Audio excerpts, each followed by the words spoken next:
This KFAN podcast is sponsored by Builders and Remodelers, exclusive Twin Cities provider of Elements Windows. Get the highest quality windows at unmatchable value. Visit buildersandremodelers.com for more details. Gear up for a hilarious night when Dane Cook returns to the Island Event Center. You can see his legendary style of stand-up comedy live at Treasure Island Friday, October 24th. All the details are at ticasino.com.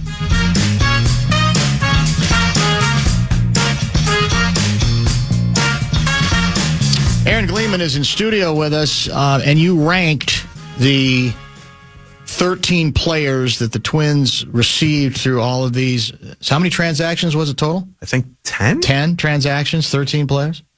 And I will admit to some disappointment that ranked dead last is my guy, Matt Mikulski, the left-handed reliever with a 6.46 earned run average, the single player acquired via the Carlos Correa deal. He gets to be a trivia answer. Yes, he does. The rest of his life. He's got good alliteration in his name, but that's it. Yeah,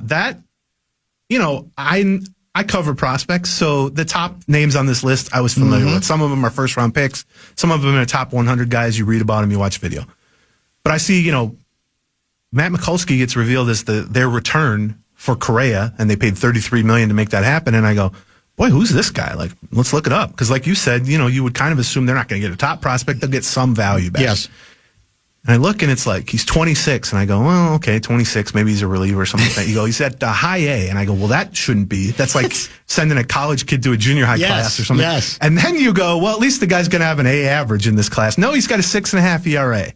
I thought it was, when we first heard the name, whatever day the name emerged, I honestly thought, I went, doubled back and checked twice because I go, well, I didn't even know, is that feasible? Can you have a 26-year-old high reliever with a career? Not, I was thinking, maybe the season, 6.4. Someone's got to buy beer for the team. ERA, exactly. Yeah. And I'm going. Well, it's worse than that even. He was released by his previous organization and signed a street free agent, a minor league deal in May. So he was just organizational depth. And to me, that reeks of either the Twins or the league wanting it to be an actual trade. In other words, players changing sides, as opposed to, here's Carlos Correa, here's $33 million. You do the blackjack dealer clap and you walk away from the table. Whereas now, this guy's not going to do, I'm not trying to be that mean to this guy, but he's not going to become anything, but at least you can say it's a player-for-player trade. Yeah. But in a weird way, that's like even more embarrassing because it's like we've made such a questionable series of decisions to lead to this point that we're just basically paying someone to take Carlos Correa and, give us the literal worst player in your entire organization that you signed to a non-guaranteed minor league deal 2 months ago, and we'll call that the trade. And then the Twins have to, issue a press release where this is the player we got. Yes. And I'm sure thousands upon thousands of fans went and Googled that guy's name and had the exact same reaction where it's like, wait, is there a second guy with this name or what am I missing? Is that a typo? Was it 0.46 ERA? You're not missing anything. All right, so let's get a little more specific about the Correa deal. If you think about it, let's pretend none of the other deals are made. Okay. Literally, none of them. And we're just isolating on this deal. I made the case, and a lot of the listeners, at least texters, were not in favor of my view. But I said, I think two things can be true. I can be as critical of the way this operation has been run from a financial standpoint over a period of years, and still think that as a baseball move, this is a defensible deal. Now, at that point, the question was who's paying how much of the rest of the deal, which I think is a crucial part. I think, though, you can make a baseball case that whether the team's been poorly run or not, or is too cheap for all the wrong reasons, that there was reason for concern about where Correa is and where he's going, given there's 3 more years on the deal? Yep. After this season. So do you agree with that? Or for you, is it maybe I'd consider it, but I better not have to pay a dime of the remaining salary? Well, I think part of it comes down to, do we think they're going to reinvest those savings? So they've basically saved $71 million, about $10 million of which is this season, which that's obviously not being reinvested. Right. So you're left with essentially $20 million in savings in each of the next 3 years. if that money gets reinvested, above and beyond what their kind of normal payroll would have been, and there's no way to really know that, but like if they go sign a couple of guys for $10 million each and those guys are decent, then yes, have you improved the team? Maybe. Although I do think Correa as a $20 million player is perceived a lot differently than Correa as a 30-something million player. But, which obviously the Astros agree, because as a $20 million player, they were happy to bring him back. But I also think it's hard for me, and it is a sunk cost in the sense you can't undo the contract. The contract is what it is. Like, goes well, goes poorly, whatever. But I also have a hard time completely detaching it from the series of decisions that went into it, which was they were very excited to land Correa the first time. Then they re-signed him after the Mets and the Giants balked at the injury issues or the medical issues. They give him 6 years, $200 million. There was a lot of risk associated with that. But I also think it ultimately goes back to ownership, because the only reason they signed Correa to that contract 3 years ago was it was a very brief window of about 3 years where the Pohlads had approved an average size payroll within the MLB context. They were like, 16th in MLB, $160-something million payroll. And then immediately after they sign him, a year later, they're slashing $30 million. Well, Correa makes $30 million. So then you've increased the degree of difficulty on your front office because you can't undo those contracts that were signed under the previous payroll. They also extended Buxton. They traded for and extended Pablo Lopez. That's like $70 million in contracts right there. And then you get the rug pulled out from under you and you go, well, now you got to work with 130. It's not the 130 in and of itself, which is tricky enough. It's the 130 and you already have all those contracts guaranteed. So with what you're saying, there is potentially some value of shedding that, resetting, reallocating that money, spreading it more around as opposed to one player. But unless the team is sold, I just have so little faith. No, it would that have to they're be going to take that money and invest it, because to me, if you cut Correa, that just tells me the payroll is going to be $30 million lower than it was. Right. But yes, and again, it all goes back to how much faith people have in a new owner coming in. I still do believe that will happen. I don't have some great insight or scoop on that, but I just do believe they're not going to keep this team. I mean, this toothpaste is so far out of the tube at this point, and they're so hated now at this point. And that's coming from someone who's lived through multiple generations of Pohlads here. And so, yes, maybe if a new person comes in, they probably don't like the idea that there's no bullpen, and they probably don't like the idea that you've done some other trades, but you've beefed up the farm system, at least to some extent. You've cleaned up the books slightly so that maybe a new owner, a new billionaire can come in and sign their own Carlos Correa and hopefully make a better choice in that regard and get, a healthier, better player, but a new kind of face of the franchise building block to go with Buxton. But unless that happens, next year's sort of baseline payroll, not in terms of guaranteed money, but like arbitration raises and all that, was like 130 as of a week ago. And now it's like 90 something.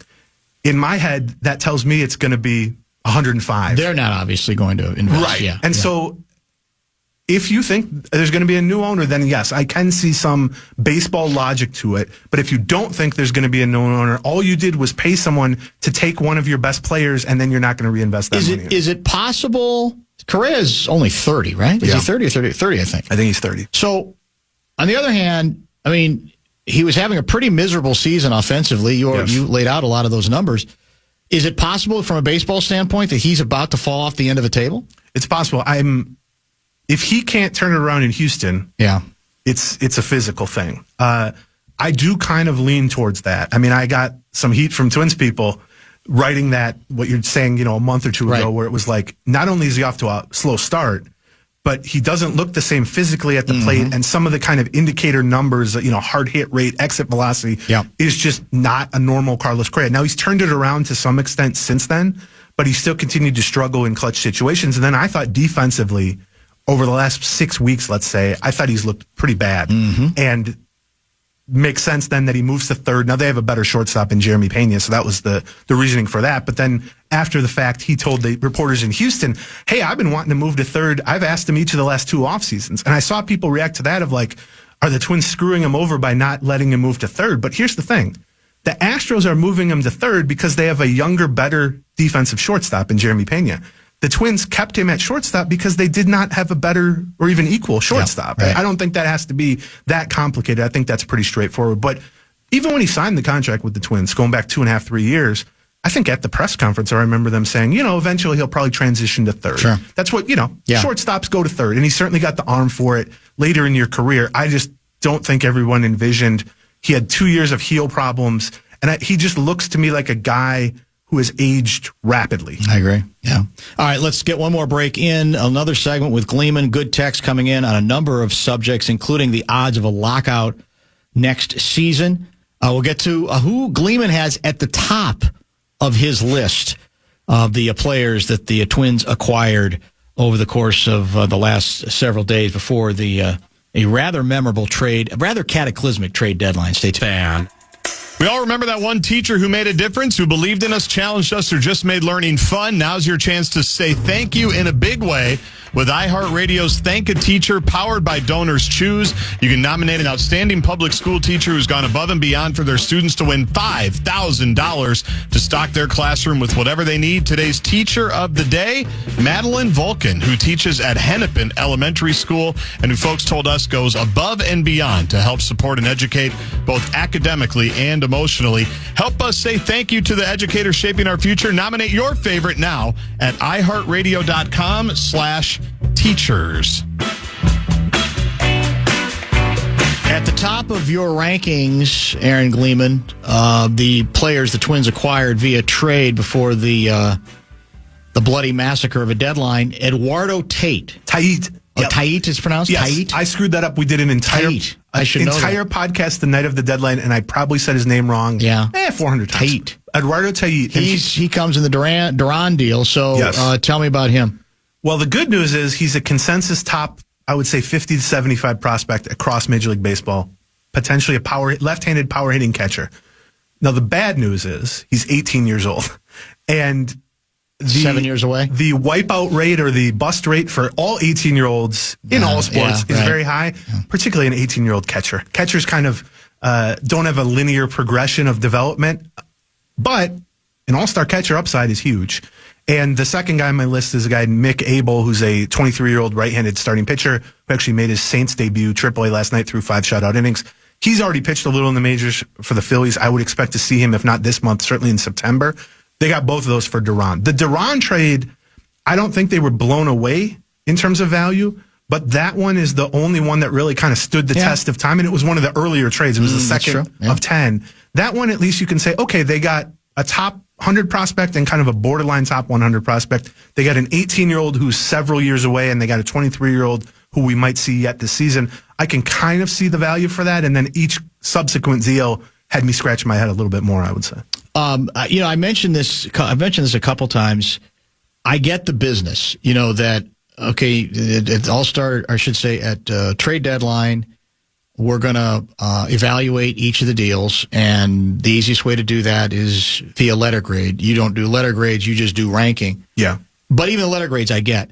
But I thought in this case, given the volume of moves the Twins made, that you almost needed, if you're going to do letter grade, you almost need 2 letter grades. You need a letter grade, I guess, with each deal individually, but you also needed some kind of letter grade to deal with the overall, with the cumulative nature of doing something that's fairly historic in Major League Baseball and sort of where it leaves the franchise. I think you got to do it on that level. I guess they call that, Guardsy tells me, the macro level, not just the old individual, we got this guy and they got that guy, and we're going to give you a B+. I agree with that, because here's the thing. As the deals are rolling in, and they traded Paddock 2 days before, then they trade Duran the day before. There's some deals in the morning. Correa goes in the middle of the day, and then late is Jackson and Varland. Each deal, you're like, okay, you're evaluating it as it comes in, and you go, okay, well, I don't love that. That's all right. That's a C, whatever. But I agree with what you're saying. If you're going to trade away 11 guys, and you're going to get 13 guys back, and it's all going to happen in 2 days, what's the difference what the individual deals are, really? Exactly. I mean, yes, they had to be made individually, but these are all interconnected. They didn't do one without knowing they had other deals available. They certainly didn't trade Correa without knowing the next move would then be to really blow the whole thing up. And so I'm more of the mindset that you just evaluate the pile leaving and the pile coming. And, 10 years from now, you can look back at the individual trades and go, this was a great trade. But as we sit here, what's it matter if the Duran trade was great and the Jax trade was bad if you end up with the same collection of players either way? And I kind of felt like my overall review would be that there were a couple trades that were just low wattage enough not to matter. Exactly. Danny Kulo and that. Yes. The impending free agents. There was a trade like Duran where I wouldn't have really done it, but it's reasonable enough value that you can see it. And then pretty much every deal after that seemed like a half step short of me. I don't think they got like ripped off crazily or anything, but it's like NFL has those value charts for draft picks. And if each deal you're 50 points short and you make 10 deals, you're 500 points short at the end. And it's just like, now I'm looking at the who left and who came, and it's like, it just doesn't seem like proper value. So somebody's reporting that Jax asked for a trade or demanded a trade? Dan Hayes, my partner at The Athletic, reported, and I would definitely trust this report, that Jax asked for a trade after his brawl with Rocco or before? After the Wednesday blow up in the dugout, and they had a meeting in the clubhouse, which we were outside the door for. Kind of loud, I heard. Yeah, but reportedly, this is what Dan said in his article, it didn't stem from that. Like, that wasn't the cause. Now, maybe some hard feelings left over. Right. But basically, Dan's report, and you can read it on The Athletic, he posted it this morning, was once the Correa situation was clarified to the point that Jax thought it was going to happen, and then Jax is smart enough to, read the tea leaves of everything else and go, well, they're going to start trading everyone, and Duran, etc. He was like, I want out. Like, I don't like this situation. And I wonder if he would have become the closer when Duran is gone and Brock Stewart is gone. And instead, I think that the trade request, which he made through his agent to the front office, they don't have to abide by that. You can not trade a guy, obviously. He has no real leverage. It's not like he's on he hasn't made his huge money yet. But that, in a way, kind of explains the late timing of his trade, which was right at the deadline to the Tampa Bay Rays, and the fact that it was a 1-for-1 deal for a 24-year-old AAA starting pitcher who was formerly a top prospect, but hasn't been really that good. He's thrown almost 400 innings in the majors. Taj Bradley, right-handed starting pitcher. And I can tell you, throughout this process, what I try to do is text as many scouts, as many front office with the Twins, but also around the league. And the consensus opinion of the Jax deal was that was a 1-for-1. Like, it would have made sense if there was a second similar guy. And so now, in retrospect, knowing that he requested out, kind of forced them into that, I think. And then the Varland one is, I just can't explain that really at all. What are the hold on a second. I got to scroll down because now texts are, as usual, coming in pretty quickly here.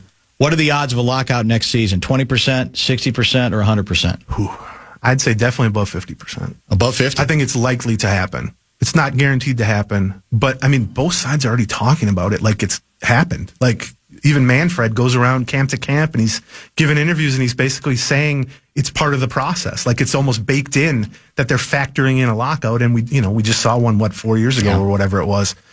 I've gotten a lot of questions from people about, like, how did that affect the Twins' mindset? I haven't really come up with a real answer of why they would be in a different position than the majority of other teams.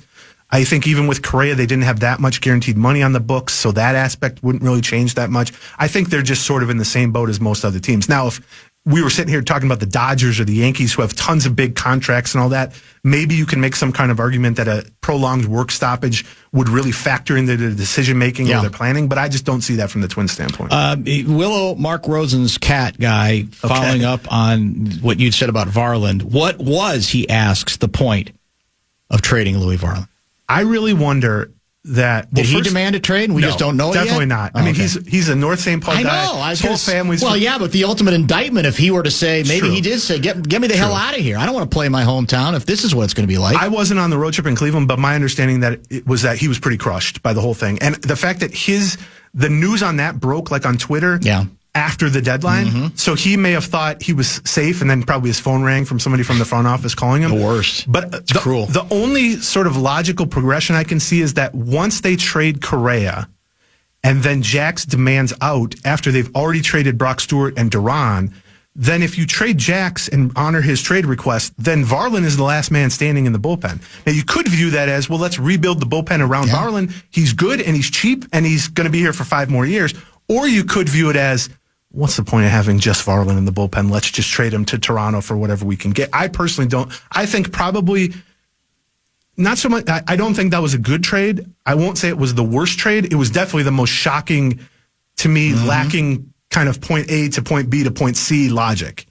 Well, to that point, I was trying to see, was it Nightingale in his piece today, USA Today, somewhere, that was one of the comments from another GM, I think, was, well, why? They might as well, they should have traded. If they were going to go as far as they did, they should have traded Joe Ryan as well. But you're saying you still wouldn't be surprised if they did that in the offseason. Yeah, I mean, they definitely were in talks with Joe Ryan. They had a high enough price tag that nobody was willing to meet it.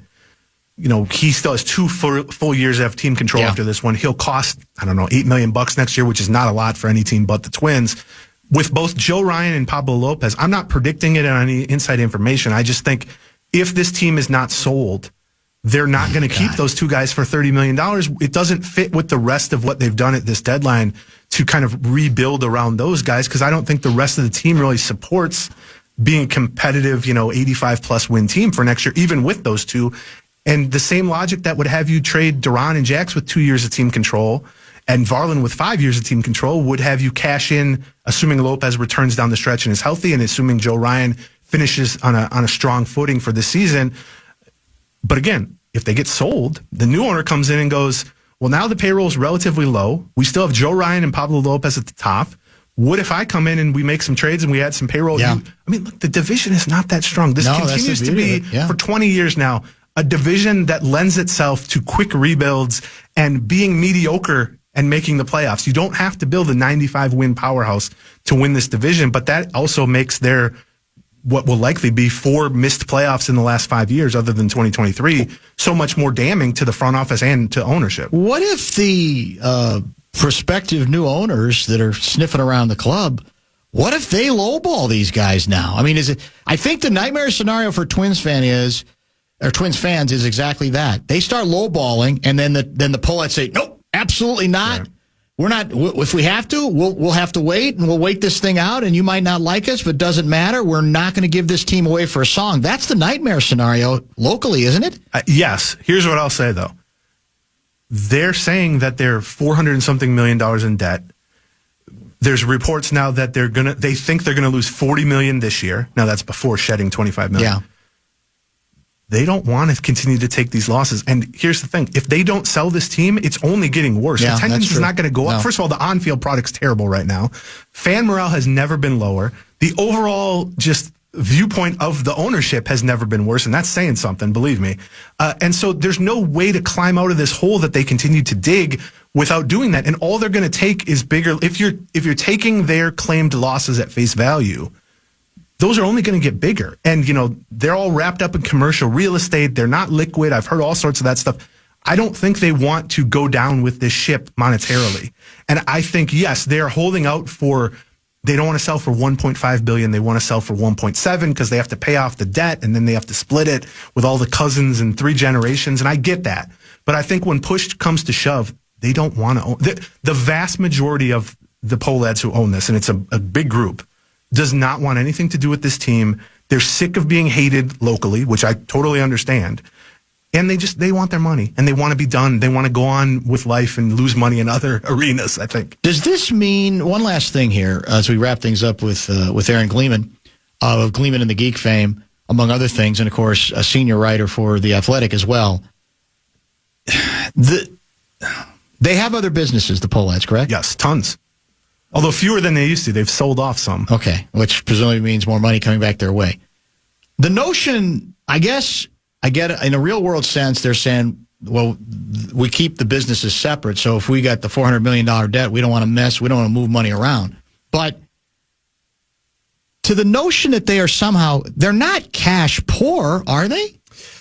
They can't be cash poor, can they? I think they don't have a lot of liquid. I mean, look, I'm a college dropout. I write about baseball for a living. I'm not going to sit here and talk like I know about banking and billionaires. Yeah. But I do get the sense that they're not like in debt by any means overall. But when you've piled $400-something million in debt on your $1.7 billion asset, I don't buy that that's all from baseball. I don't buy that they've lost $450 million with the payrolls they've run with the Twins. Do we know they've lost that much money? We know that's what they're claiming to have lost. Well, that's different. But I mean, debt can come from anywhere and be tacked onto anything at that point. So I do think that there's been some rumblings. And look, you're dealing with a third generation You're dealing with, I have no doubt that Joe Polad, who's the executive chair, would love to own the Twins for the next 10 generations. He likes it. But I feel like he's in the minority among his family, and they don't have the same attachment, in part maybe because they're just sick of their name being dragged through the mud. Yeah, right. I think rightfully dragged through the mud, but I could see if I'm just some rich guy in Minnesota, and every time I tell him I'm a Polad, there's a I get a stink face. I think I would be sick of that too. So I'm I guess hopeful that monetarily they just want their checks and they want to get out. But I will say that there's been reports going back months that they turned down $1.5 billion. So clearly there is a level of leverage that they think they have, or at least a level of sort of holding their ground that they think they have. But I cannot see them going into another season like this because it's only going to get worse. Attendance is going to be worse next year. They can slash payroll all they want, but they're still going to claim losses. So I remain hopeful, and I guess that's the only silver lining of this entire discussion that I can give any Twins fans listening is I think by this time next year, at the very least, the Polads will not be owning the team. How are you going to cover this stuff in the last 2 months? In all seriousness. Yeah. Well, I will say this. I've had a lot of experience covering very bad Twins teams over the years. That's true. This one is unique in the sense that it, just got gutted. Not just a lame duck team, it's lame duck ownership. Yeah. Well, I'm hoping maybe in the last 2 months there's an indication that ownership is changing. I'm hoping maybe we get some clarity on the manager, on the front office. Yeah, I didn't get to Rocco. On all that stuff. It's funny that Rocco is just on the back burner now because it's like, I almost feel like what can he even do at this point? I agree. The team's been gutted. The payroll's been gutted.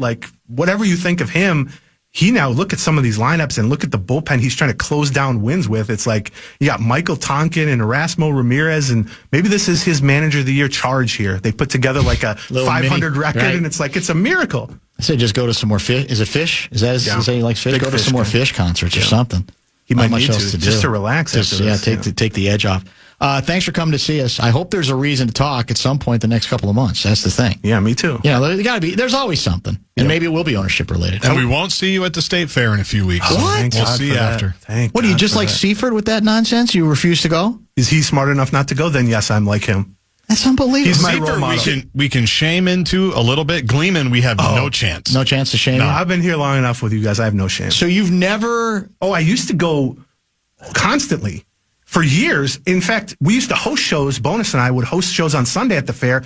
And 2 different years, I did a dating game on PA show called Girls Gone Gleeman, where I would go out on I remember dates. that. Yes. How can I forget that? Yeah, well, It's amazing you don't want to go anymore. Yeah. Right, yes. And so at the end of that, I thought, after 8 years of that, I thought, it's probably enough for me to not do that anymore. So it's you. And I know how much you guys love going to the fair, so it really makes me feel bad. I actually don't despise it as much as I'm supposed to. People think we're obligated. You know why? And I think that you're doing this because it makes you feel better about hating it, assuming that we have to hate it too. I don't hate it. By the way, put that on the poster. I don't despise it. There's a real... That's as positive as I can be. Yeah, maybe that should be. I'm not sure. We're not too annoyed to be here. Yeah. Seifert and Glenn Mason. So good luck to you. We should start our own show, maybe just from should, studio. A podcast. Do a podcast from the studio here or something. Fact or fiction is what Glenn Mason will call it. By the way, I forgot to tell you, Guardsy, he left me a voicemail on his way. He's driving. Every time he drives through Gary, Indiana, he always texts nice. or calls. That's sweet. In a way, it is. It's just, but of course, he's mocking the place when he's doing it. So he's actually, making me feel worse about my hometown. Do they have on the sign, population, whatever, home or home of Dan Barrero? No, I'm very disappointed. Although, if you in Wikipedia, I'm on the list of notables. Yeah, and because my last name starts with a B and it's alphabetical, I'm pretty close to the top. I'm higher up there than Michael Jackson. Not that you are... wait, is he from there? Yes, Gary, Indiana. Okay, well, that answers my question. Yes. All right. Yeah. So you're no higher than second, just ranking-wise. Yeah. If I were to do a ranking like I did of the Twins prospects, you would be number 2. I would be number 2. He would be the Eduardo Tait. Fact versus fiction. I'm doing a quick Wikipedia fact check. Did I get check. moved out or down? Well... No, not really. It is alphabetical, kind of, but the Jacksons now have their own little subsection. Their own little shrine? Yeah, notable people. Yes. The Jacksons kick it all off. Okay. Tito, Jermaine, Latoya, Marlon, Michael. That's definitely hard to argue Freddie with that. Gibbs, a rapper. He's my age. Yeah. Charles Adkins, boxer, Olympic. I don't know him. 40 Anderson, old basketball coach. Don't know him either. Then Dan Barrero. Okay. I'm going to put you... Who's after me? Adam Benjamin Jr., Yeah, I don't know that representative from Indiana's 1st congressional district. Wow. Well, yeah, when you Older get than into me. politicians from there, it's like, Yeah, it's well, yeah, they're unfortunate. famous. Hank Stram was born there. Okay. The old, would you put? I'd put Hank Stram in front of you. I think you'd have to. Yeah. Lyman Frank Bostock. Borman, one of the Apollo astronauts. is Lyman from Bostock, Gary. former twin, Lyman great, Bostock died tragically. Died murdered in Gary, Indiana. Darius Garland, our next guard. Oh, yeah. Okay. Yeah, so that's true. I would say you're top 10, but not at the top. Well, of I'm the top actually 10. no. There's LaTroy. If you look at the list, there's a surprising number of notable, not all athlete people from Gary, Indiana. So I'm actually Tom Harmon? Tom Harmon's from Gary. Wow. I would like someone to look up. The Karrases are Alex Karras. I'm looking at all you of might them. not be top 10, No. honestly. Lou, Ted, Jr. and Senior. That's correct. Someone please go to the Highland Park, St. Paul Wikipedia page and at least insert me into whatever celebrity list. Are you there? Mo Hargrove. Mo Hargrove, Jack Morris. Jack Morris. There's a few. Dan Plesek from Gary, Indiana. Is he? I don't Yeah. know that one. You might be not even top I may 50. be. You're Well, lucky like I to said, make this. I'm Yeah. lucky I'm in the B's. Let me That's be the only- honest. They're being alphabetical. Did you put yourself on the Wikipedia? No. In fact, I have been. In fact, over the years, it's amazing. Like I think the some of them, like there's Gerbschmidt's got a bigger page now than most of us do. There's a lot of unanswered questions about that. And there's a lot of People Gerby are trying to questions get to the bottom of Go it. to this day for sure. Any others, Guardsy, before? We might as well straddle now. Yeah, go Might to as well just 42. Gleeman, you don't have anywhere to go, right? You're No. good. You're great. Just Yanks. Just another buffet. They're Just open. Yangtze. Damn it. Yeah, I'm trying to think. I scrolled down. Oh, by the here. way, I'm reminded, but yes, by a couple people in Fargo, the bit with McDormand where she was pregnant. So, which I thought was obvious, but people are like, "Well, did you forget the reason? That's the bit." Yes, we know. I That's understand similar to part of it, but why I go to well, the look. I mean, just the Tellis Frank. Did we ever have Tellis Frank on the Timberwolves? We did. Yes. Basketball player. we did have Tellis Frank on Early, here. like, Didn't 90. do a lot. Isn't Winston Garland from Gary? well, Yes. Darius, because Yeah. that's his dad, right? Darius Garland's Is dad. Darius? Is that true? Is I Winston thought. his dad? It's got to be right. They You were might be listed right next to each other. It makes sense. Probably right then. I didn't even realize that. Yeah. So, yeah, they've moved all the We had Jacksons Winston Garland on. He was with the Wolves for a while too, wasn't he? Backup point guard, basically. Yeah, right? we had a lot of. I mean, no backup people. disrespect here. I'm trying to figure out how you got on this Well, that's list. kind of mean. Yeah. It's kind of vicious. Well, they don't all have to be. So are you saying to be famous, you have to be an athlete? You don't live in that world, do you, No, Garcia? but like John Buscemi, Come a on, World man. War II photographer. Oh, well, yeah, that might Actually, be a I little kind of more notable. understand how you made it. I mean, Yeah. they do have pretty much everybody. Guardsy, here. where are you ranking on your hometown? Not very high. No. I wouldn't think. Not very high. We've got a lot of pro hockey players. Yeah, true. Yeah. Carl Somebody's- Mecklenburg's on there. Somebody's saying Hugh Hefner's from Gary. No, yeah, I don't think Hugh You would have Hefner known was that. from. I would have known that from a long time ago. Yeah, I don't think he was from Gary. I mean, the first Playboy club was in Chicago, I believe, and that's where he had his empire. He had the big building and so forth. But no, I don't. Should we think see he's if from Highland Park has a page? We've got. 2 I cannot minutes here. imagine. Highland Park. Really, I'm amazed you said Mo Hargrove because He's my class. age. Well, Yeah. we won the state championship with him. He was a dude. sophomore year, I think. Yeah. So Highland Park doesn't even have a notable person section yeah. here. Really, all I got is Jack Morris, which we're very proud of. Found KFAN and Bumper to Bumper during COVID. Wife and I visited State Fair last year, bringing kids this year, and Gleeman hates it. What am I missing? There's a lot of disappointment. Now, let me tell you something. If people don't know me, I pretty much my default is to dislike everything. Well, I'm not far behind you on that. So, but yet, don't take it as that insulting that I, There I go. By the way, Dobnak pitched for the Mud Hens against the Saints. Yeah. In Abel's Saints debut, Dobnak pitched 4 innings, 7 strikeouts. When he hit 5 Ks in the top of the third, it was his season high. And he was included. We didn't That was really the mention early that. deal. That was They made the Paddock deal, trade. right? They traded Paddock for a 19-year-old catcher, and then basically just folded Dobnik in for the savings of $2 million because this is what's left on his contract.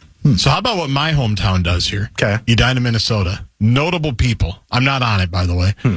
The following is a list of notable people who are either born in, lived in, are current residents of, or are otherwise closely associated with Jeez, that's the very city of broad. Edina. What Yeah. does that mean? So because of that, they claim everybody. PJ Fleck. Oh, that's They weak. claim Ben Lieber, Weak. Yeah. Jamie McBain, NHL guy.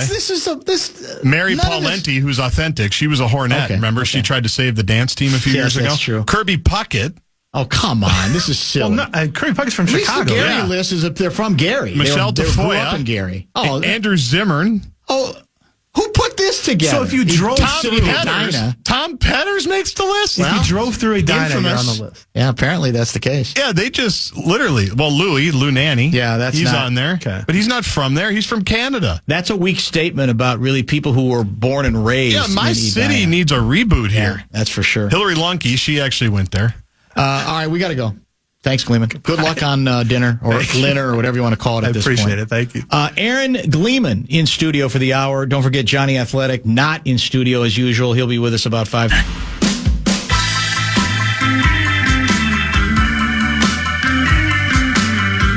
612 guy writes, that Edina list is the most Edina thing I've ever heard.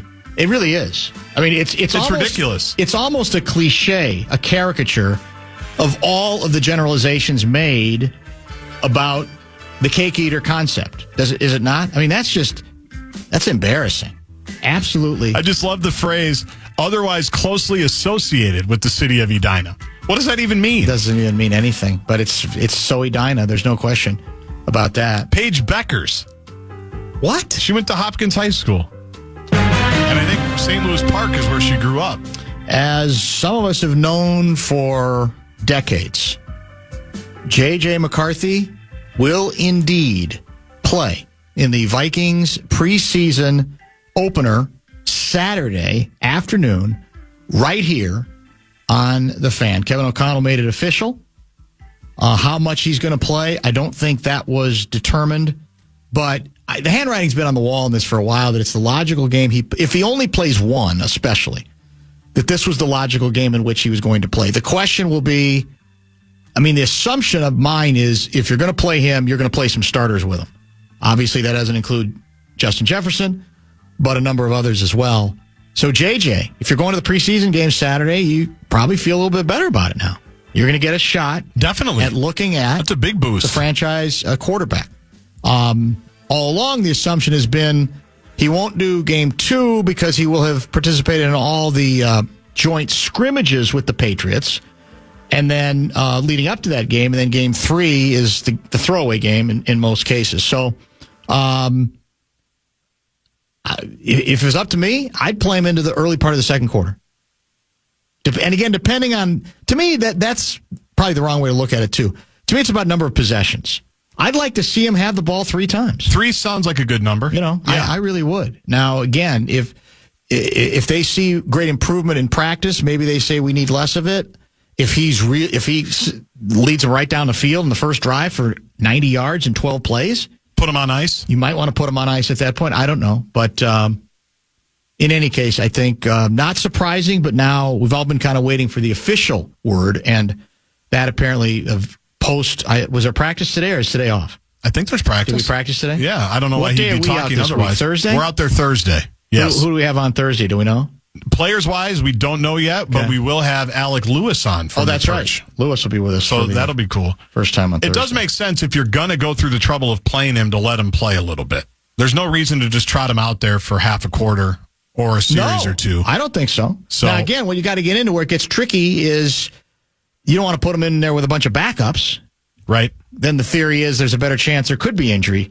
Now, the truth is you can get injured no matter who you have out there with him. But I would like to think you're going to play some of your regulars early. And I don't even know how much did Darnold play? How much did Darnold play preseason last year? I don't even remember.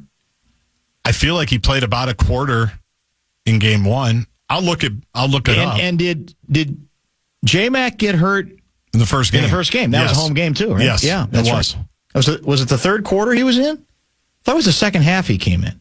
I thought it was the second quarter. Was it? Okay, but again, right. I don't remember. Yeah. I was playing pool at a Bone Lake restaurant in Wisconsin while all that was happening. So I was in and out of it. Remember this. For people who are worried about injury to J-Mac, we can get Kirk Cousins back if we have to. Think about it. We can get him back. He's still out there, kind of. I don't know how that would work financially. Somebody just wrote about it again. And did they make it sound like it could be done? It could be, but there would be a lot of there'd be some financial issues to deal with. Will the Vikings have a better attendance for preseason game than the Twins will have for the entire rest of the season? Well, what do we get for in the People's Stadium? What's capacity? 70-ish. Is it 70-ish? 68 maybe. How many home games the Twins have left? You want to do the math problem on that? Not really. I can count it up in a little bit. Yeah. It might be a push. Wow, yeah, that could be close. That could be very close. Like I said, I don't think I think now again, there's season tickets that are built in, but I'm talking about if we had the number of people in the seats for a ball game. Tickets scanned? I can't for the life of me understand why anybody would want to go other than an outing. That's what it is. You know, it's a nice weather. I got the family with me, or I've got people in from out of town, and we're going to show off the ballpark. Although even that I'd be skeptical of right now under these conditions, to be honest with you. But some people would still say, no, I want to do it. I'm going to go ahead and do it. But other than that, I have to believe it's going to be, now, often in seasons where the team is basically eliminated, post the start of school, it gets thin anyway. Yes. But I think this is a whole nother layer of thin coming our way. I think there's going to be absolute games, night games, between, the beginning of September and the end of the season, chilly nights, whatever, if there is a couple of those, or there are a couple of those, where you're going to have hundreds of people in the seats. I just counted up. There's a quick count. 27 home games left. 27 home games. So if you average 3,000 in the seats for 27, that's 81,000. Yeah. Right there. That's a pretty low number. That's a low bar, 3,000. Yeah. And that would still be a little more than will be at the Vikings game on Saturday against, who is it? Houston, Gunbelt Tight. Yeah, that's what I thought. And in that are 3 games against the Yankees. They'll have a lot of people here. Oh, that's true. Thinking Ankel could have her own section there, probably. Might. Yeah, you know what I'm saying? right behind to the spread Yankees out all dugout. you want. Yeah. And I would like to see us go to that, see if the Twins will go to that ticket system that A-Rod and Lori are talking about that has a spiffy name where, hey, you can sit down in the Champions Club right behind home plate for just extra $10 for the last 4 innings. I bet you there'd be some people who would do that. If you make the price reasonable enough, if it's like $5 or $10, literally, not 50, right? 5 or 10, you'd have some people who do that just for the novelty of, I'm in the beautiful people seats. Maybe I get on TV. I think a lot of people would actually do that. In fact, they probably shouldn't even charge people for it, given their issues right now. They probably should just... Yeah, that's true, too. Like when I would go to the U.S. Open, back in the day, for like a week, and you have like the night session matches that can go on until like 1 in the morning sometimes. Correct. What they would do a lot of times when the beautiful people went back into the city, they would come up into the upper deck and they would hand little vouchers to people and just go, you can go down and sit courtside because there's 500 people left in here. We want everybody as close as possible, and then you got a chance to do that. That's what they should do because that's a 20,000 seat arena, Arthur Ashe Stadium. Right. So if they could do that there, you could do that here with as few people were in the seats. Just pass out the vouchers and let them come down. I don't think they're going to be sold. I'm starting to get worried about the whole deal. I don't know. We're hearing a lot of steam. I know, but I mean, I just don't understand why. In the history of sales, isn't this the most secretive you've ever seen? I mean, usually names just surface whether they want to surface or not. I don't think so.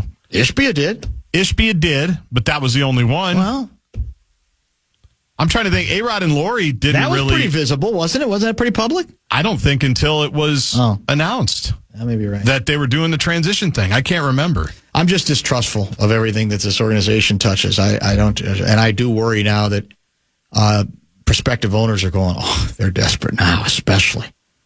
We're going to steal this for this team. We're going to bring the price down even more than they even think. And as we were talking about with Gleeman, at some point, I guess you could say the Twins are desperate enough that they have to take the best offer they can at this point, especially now. But it just falls into the classification of I'm not going to believe it's happening until it's done, until we see it, until we can actually identify the individuals, that they're real, that they have the kind of finances necessary, et cetera. Because I just don't trust anybody who runs this organization at this point on anything. Let's make this the top of the hour pause. Top 5 at 5 will include... A Twins preview for tonight in Detroit and a Lynx update, a trade and some monthly awards, and breaking bumper-to-bumper show news for tomorrow.